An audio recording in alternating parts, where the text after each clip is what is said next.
Hi friends, எல்லாருக்கும் வணக்கம். எங்கள் வீட்டு ஓரத்தில் இருக்குது பார்த்தீங்களா, பீட்ரூட் கொய்யா. கலரே பீட்ரூட் மாதிரி அவ்வளோ ஒரு ரெட்டாக இருக்கும்.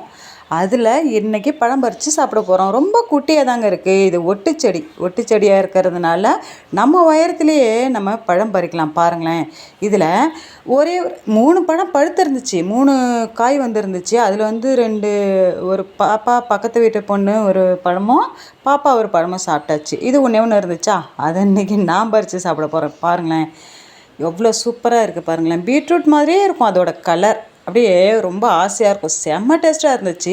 அது கூடவே பக்கத்துலேயே பக்கத்து வீட்டுக்காக அது தானாக முளைச்சது தான். ஏன்னா விதெல்லாம் நம்ம வீட்டில் இருந்து நிறையா விதெல்லாம் முளைச்சிதா, அது அவங்களுக்காக இருக்கட்டும்ன்ட்டு வச்சுருந்தோம். அதில் நிறையா இப்போது பழமும் பழுக்குது. அந்த மரத்தில் இருக்கிற பழத்தை அப்படியே விட்டாச்சு, குருவிகளுக்காக விட்டாச்சு.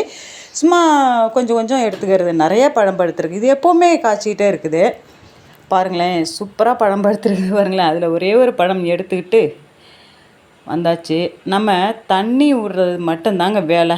அதில் உரம் போட வேண்டியதே இல்லை. ஏன்னா தரையிலையே நமக்கு வந்து நிறைய சத்துக்கள் கிடச்சிருதா செடிகளுக்கு. அதனால் சூப்பராக நமக்கு வளரும். நீங்களும் மாடித்தோட்டம், தரைத்தோட்டம், மரங்கள் வைங்க. ஓகே, பாய்.